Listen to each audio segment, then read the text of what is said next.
Your regular talker today is indeed away. Does everybody know Andy Vickery? We all know Andy. Well, they're having a wedding. Vickery's are having a wedding in Sewanee. And the Dean Elizabeth went up to it, and I think a lot of other people went up to it. A good number of folks from church are there. And they do good weddings up there. That's always fun. The church for the weddings is terribly grand. And you know, everybody, you hear about the chapel at Sewanee. You can fit 5 of our church into the chapel at Sewanee, approximately, both in seating and size, both. And so it's very radiose, and everything is kind of pretty, and it's a nice layout there. Good place for a wedding. Unfortunately, you have to be a graduate of the college to get married there. Things won't take anybody else. Well, goodness, here we all are. Now, Joe, last week we had Bill Miller down, kind of an interrupting your theme. Your theme has been sort of things Episcopal, right? And I bet everybody in here could tell that story just as well as I can. Joe's mentioned, the Dean's commission to me was, remind them of the basic story about foundation, because he's going to come in here and be talking about Anglican and communion things next week and the week after. I think he's going to talk about what makes the Episcopal Church unique in like prayer book and things like that in our history.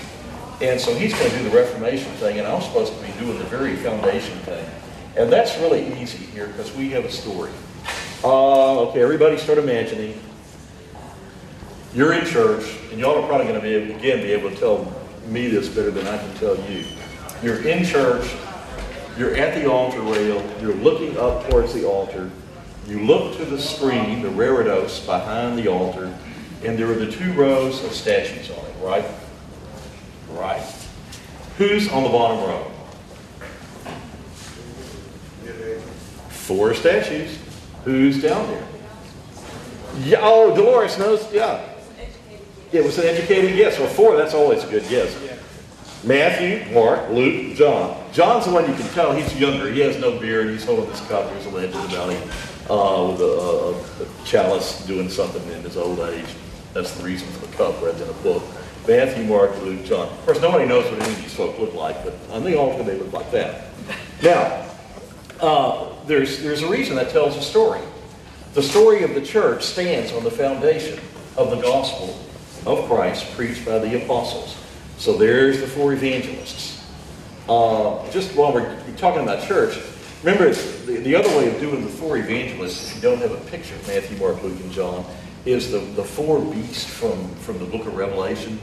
And someone somewhere, pretty cleverly and pretty early on, tied one of them to each one of the Gospels as it's kind of heralded. And if you look at the windows over the choir, up above the organ, on that side, there is the winged human figure, the winged lion that later Venice stole for St. Mark.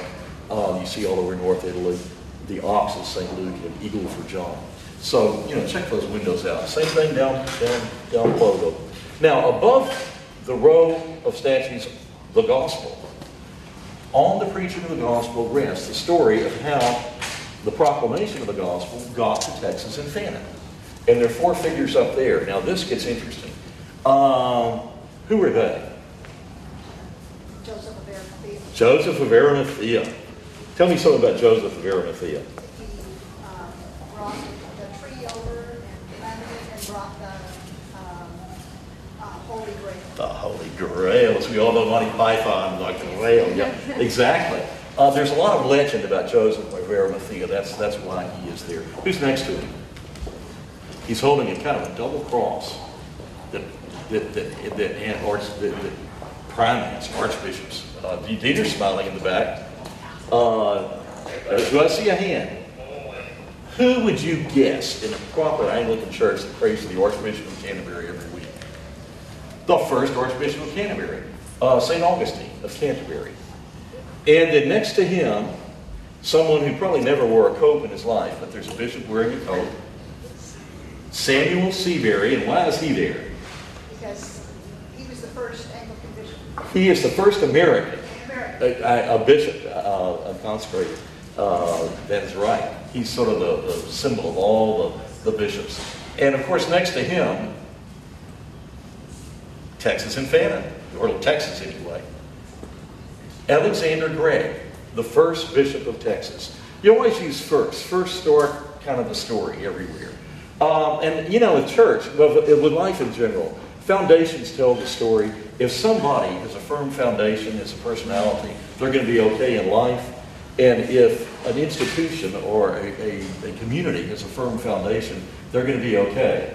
You know, my motto, if somebody is a bad guy in junior high school, they're probably going to be a bad guy somewhere down the line late in life. You know, the hand will be in the shareholders' pockets or something.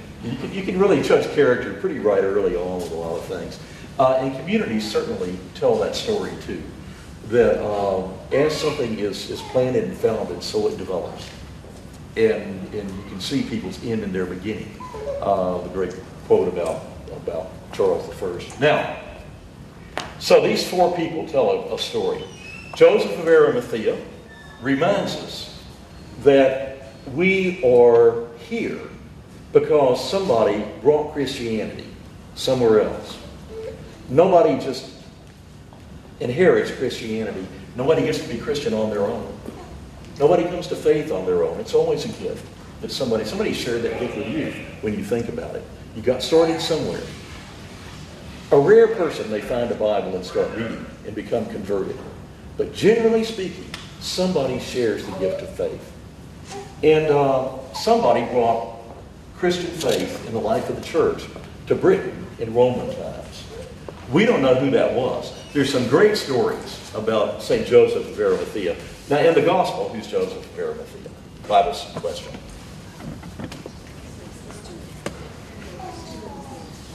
I'm hearing it. That's right. He comes up at the very end.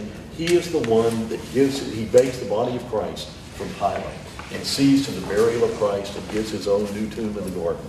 And that's really all we know. He doesn't turn up anywhere else. No more stories. But legend takes over.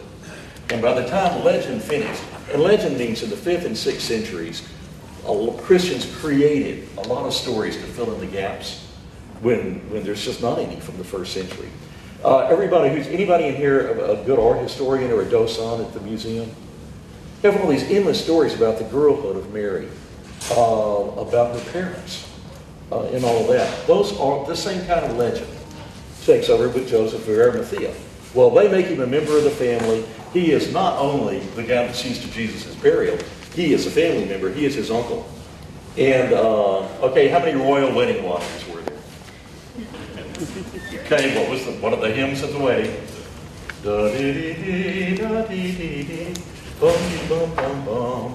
It's like the second English national anthem. Everybody in the country knows it by heart. They really do. And did those feet in olden times something or other on England's green and pleasant land, and did that countenance divine survey?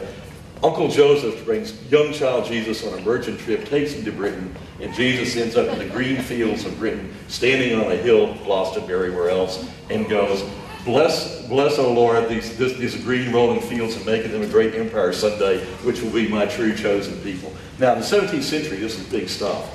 And the poems, like that poem that Perry set to music, it's a William Blake poem.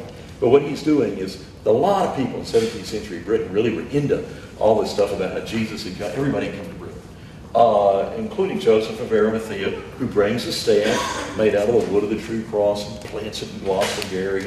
This tree blooms every year. This tree still blooms every year on Christmas. It is one of those weird things that has been there blooming since the Lord knows what century. And of course, the legends that he also brings the cup from the Last Supper that turns up in the King Arthur stories. That's entirely legend. Nobody knows. But he stands for the whole first Christian community that came to be in Britain probably by the middle of the 2nd century. There's mention of it by the end of the 2nd century in church father writings, and their bishops visiting the continent in the 3rd. And by the 4th, they've given us a great heretic and a great saint. The heretic was a guy named Pelagius. Pelagius, as in Pelagianism, which is an idea that is popular to every American, and that is that we do it all ourselves. We earn our salvation. It is all about good works and stuff. That's a caricature. But this was a big thing. So that's the first English heresy. And it still is kind of an Anglo-American thing. You know, you have to get up early and work hard and do stuff. But they also gave an even greater saint to the church. We don't know much about church life in Britain. We know there were bishops there. We know there were churches there. There are a few fragments of the churches still standing. If you go to the oldest church in Canterbury, not the cathedral, St. Martin's, which is on a hill kind of over, if the cathedral points that way off the cathedral close, there is a wall in it that is pre-Saxon. It is older than the coming of the English and the Anglo-Saxons. It was part of the church dedicated to St. Martin Stewart. And they just rededicated it and brought it back to life, and they all got converted. But anyway, long story short, they gave us St. Patrick. Now, the British church came to kind of a not good end. When the English came, and here come the Longships and the Angles and the Saxons, and take over everything kind of worthwhile having in the country, and the poor Britons were forced, all they had left was Wales. And they were up there, and their motto was like, forgive hell. They were not about to forgive anybody anything, and they did not lift a finger for mission's sake to go and convert the heathen English. But their next door neighbors. And after a while, they kind of withered and were just absorbed back into the mainstream of the church years and years later, having not done anything particular in all that time, except create a lot of legend, like King Arthur. Meanwhile, a child of theirs, Patrick, is kidnapped by pirates when Rome is falling apart and Britain is falling apart. Patrick is kidnapped across the Irish seas, sometimes in the sort of middle 400s. And he learns to forgive. And it becomes his mission to go and convert the Irish. And that's the beginning. You hear a lot about Celtic Christianity. Well, that's the beginning of it. You hear a lot of sentimental nonsense about Celtic Christianity, how it's all sweetness and light, dancing around like the Druids. No. Tough as nails. People just a ferocious piety. When you hear about Patrick and all the Cuthberts and Aidens and Columbus, all those famous Celtic names are all his spiritual children. So there he is, on his own basically, doing mission in Ireland and bringing a church into life that would bring Christianity back to the English. Has anyone ever been to Iona? What was it like? Why'd you go? We were in Scotland. You're in Scotland. So it was It's hard to get there, isn't it? Yeah. It's an island in the Irish Sea. Yeah, on the west coast of Scotland. On the west coast. What's out there? There's a church. A lot of quiet, little abbey. Yes. A lot of quiet. I mean, that thing is like, what, a ridiculously long drive and 2 ferry boat rides to get to it or something? Mm-hmm. And there you are. A couple of generations after Patrick had got the church in Ireland rolling along, really a sort of an upper crust Irish lad got involved in a clan war and killed a bunch of people. And he vowed to God to convert as many souls as he had killed in this war. And went on mission, and pretty soon he has a bunch of monks around him. And they start this abbey in Iona off Scotland. And they begin the conversion of the Scots. And in due time, an Anglo-Saxon king who wants to, well, he's had to flee to Iona for sanctuary. He fled to Iona from the northernmost of the English kingdoms. Remember, there was no England then. There were like 7, 8 little English kingdoms. He fled to Iona, and there he learned to believe. And he valued their Christianity, and he brought a marvelous monk, later a bishop, named Aidan, to the north of England. Has anyone ever been to Lindisfarne? Anyone ever been to Durham? Durham is worth going to. It is the spirit kind of this northern Celtic Christianity.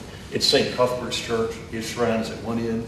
And the first English historian, a monk named Bede, who wrote the very first English history, it has a shrine at the other end of the cathedral, in the Galilee Chapel.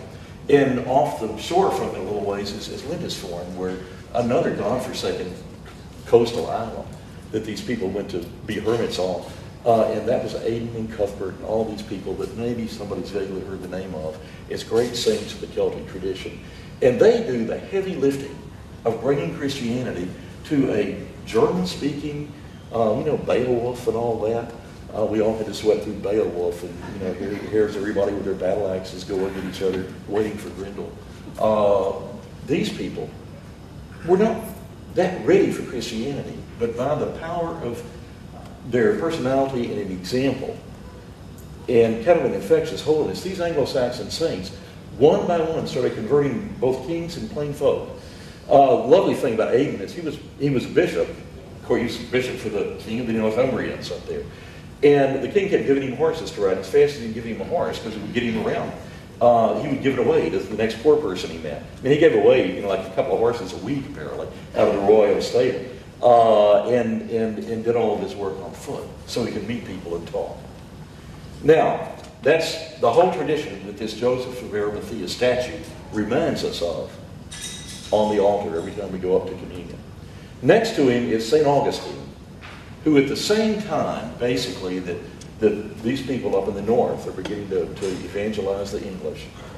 Down south, Augustine and 40 Benedictine monks, the symbols of an orderly, calm piety, all good Italians down to their fingertips, get off the boat to begin the conversion of the Southern English. And the mouth opened and the hands moved, and it was Augustine doing things, but the brain was back in Rome. It was Bishop Gregory, Gregory the Great, probably the greatest of the medieval popes in some ways, had this vision that the Church of Rome, which was downtrodden itself, had been through the ringer, Goths and Vandals and Sacs and having to deal with Byzantium and all this stuff, just kind of grinding it up into a shadow of itself. He said, if we did something glorious for God, our confidence would come back. And his mission was to go and convert the English back at the edge of the world and to bring what had been Britain back into that world. It's kind of a real vision both of politics and of religion.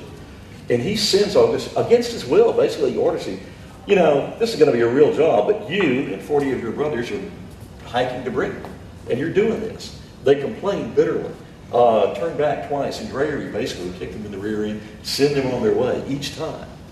And Augustine gets there and finds a king they probably already knew, pretty much ready for conversion, down in the very southeast of the country in Kent. And the county seat of Kent is where? Y'all have been there, somebody.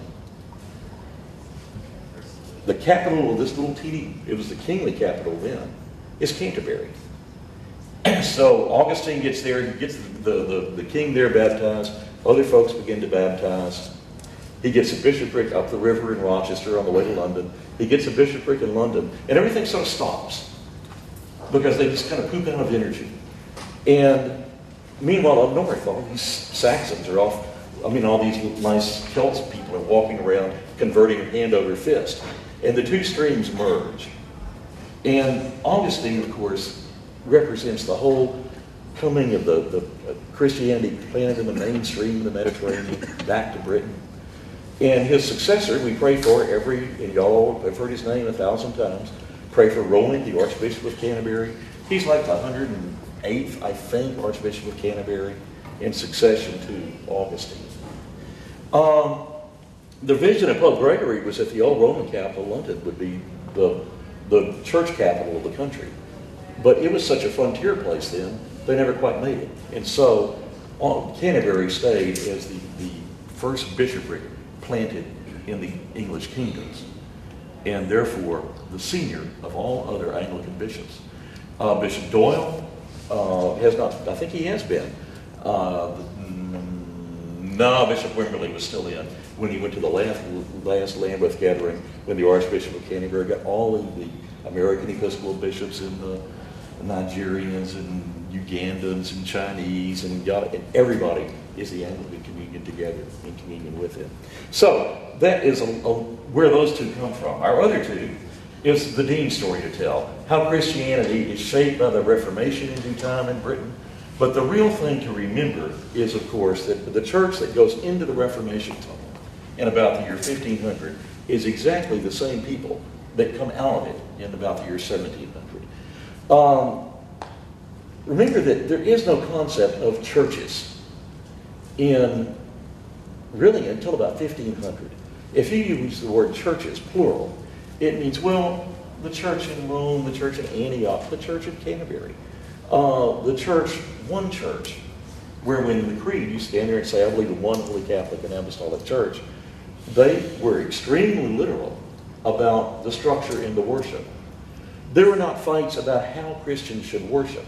Everybody agreed about baptizing and Sunday and Eucharist, and that you're going to have a bishop in a place, and it's going to all kind of run the same way. You might have fights about doctrine.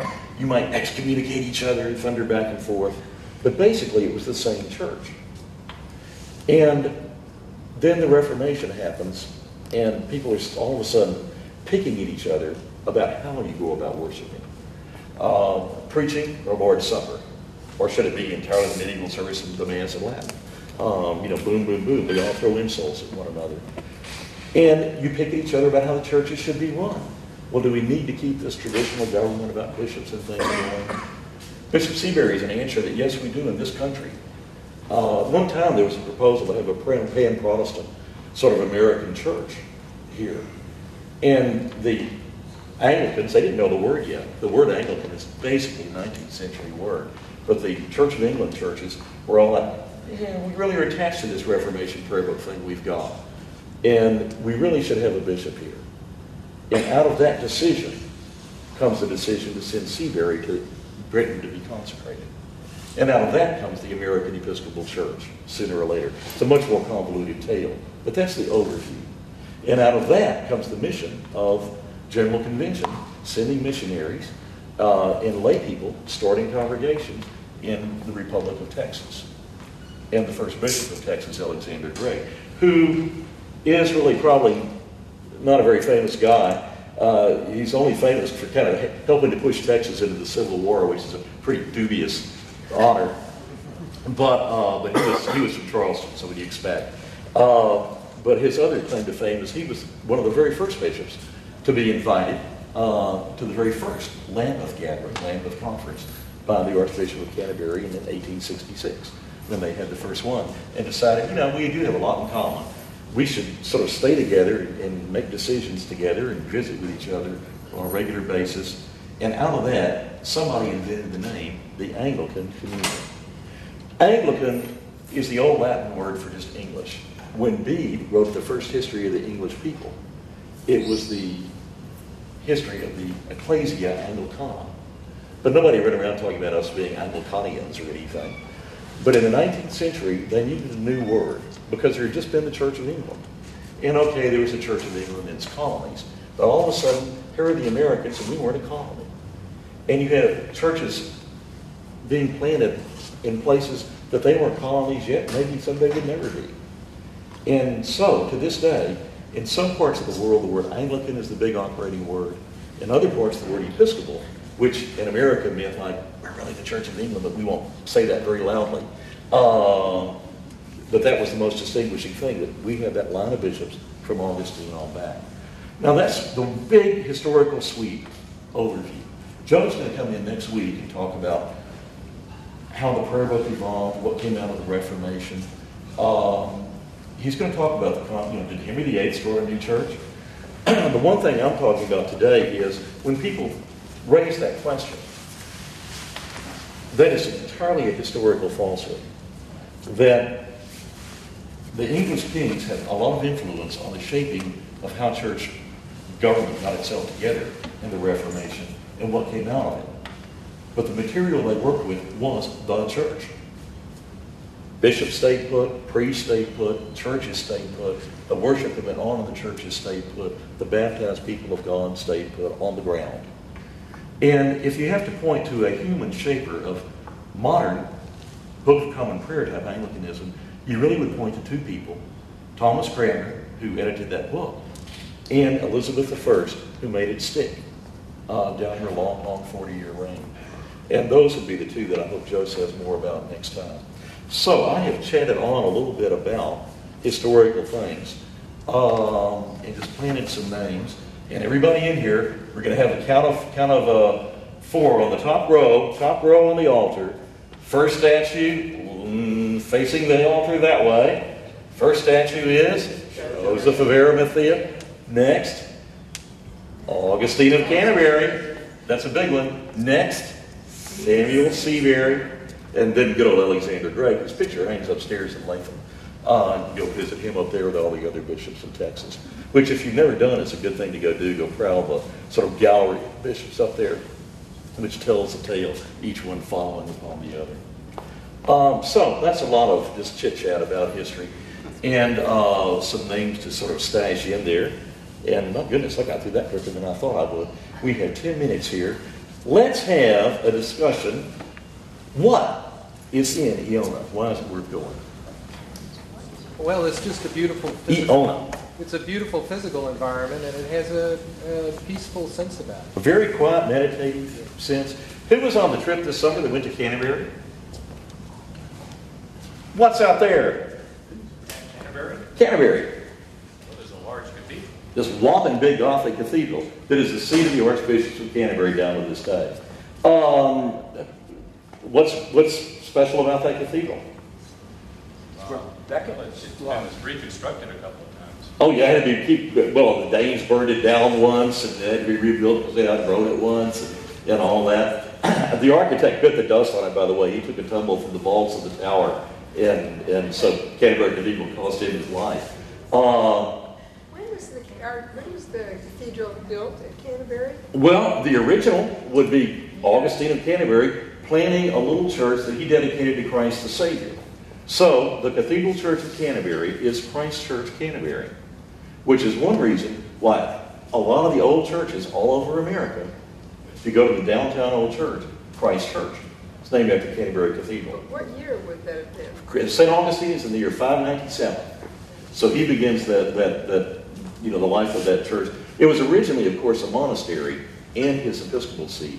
And you had monks there until the Reformation. And basically nobody left.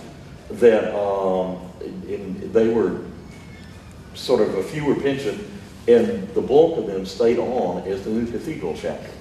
And they became the original canons of the cathedral chapter in Canterbury Cathedral, where a dean and canons took over where there had been an abbot and monks, actually a prior and monks. And right across the drive from the cathedral is Old Palace, which is the Archbishop of Canterbury's house when he's in Kent. His London sort of town place, if you are in the Houses of Parliament and you look across the River Thames, kind of upriver, there's a Gothic little pile of buildings, not a big place, but very, very Gothic, Tudory looking. And it has not changed literally since, it was built in about the year 1400 and has been there ever since. And it's the London residence of the Archbishops of Canterbury. And so a lot of things are called Lambeth this or Lambeth that, like Lambeth Conference. It's really more of an office than anything now. But you can go there and walk in and look around. They have nice tours. The library's spectacular. All kind of treasures there. Let's see, Canterbury Cathedral. Somebody said the Becket word. People may have seen the movie years and years ago. You can walk over the stones where Becket was slaughtered. They have a little martyr shrine there, and then where his body rested up above before the Reformation destroyed it. It's a great place. It actually has some of the oldest stained glass in the country. A lot of the English glass was destroyed in the Reformation, but for some reason, Canterbury Cathedral was protected when it was occupied by the Puritan Army. And a lot of their, not all of it, but some of their glass has survived and worth visiting. It's a quiet little tiny town, but remember the mystery was Augustine and his immediate successors, that was as far as they could get into the country. And it took all these Celts, that we really are a blend of the two traditions of the old Irish church, which comes from Britain and from Gaul, all the saints among the church fathers who planted it there, and the Roman stream brought in by Augustine.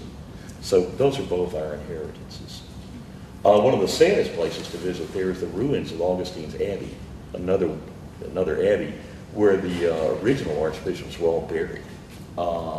And that was all done in by the Reformation, and it's in a ruinous state behind the cathedral. Let's see. Any other wonderful British tour tracks while we're just spending time on Anglican things? The reason why, of course, we go on and on about it is that it makes a difference. It's part of your family. It's part of our DNA. That there are two streams about being an Anglican in America. Some people 1776, we're independent. We should just ignore that we have any connection beyond ourselves. America is the island, end all the world. End of conversation.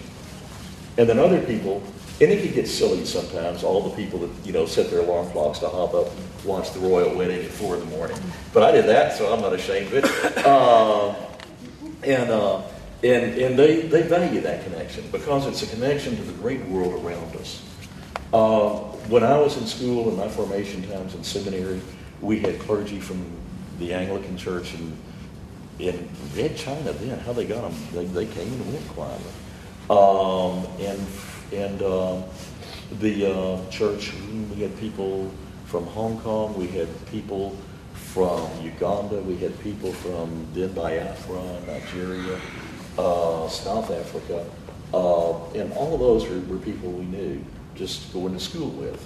And you begin to form this sort of core relationships that remind you that you're more than just a little church in Texas that goes its own way when it wants to. So, thank you all.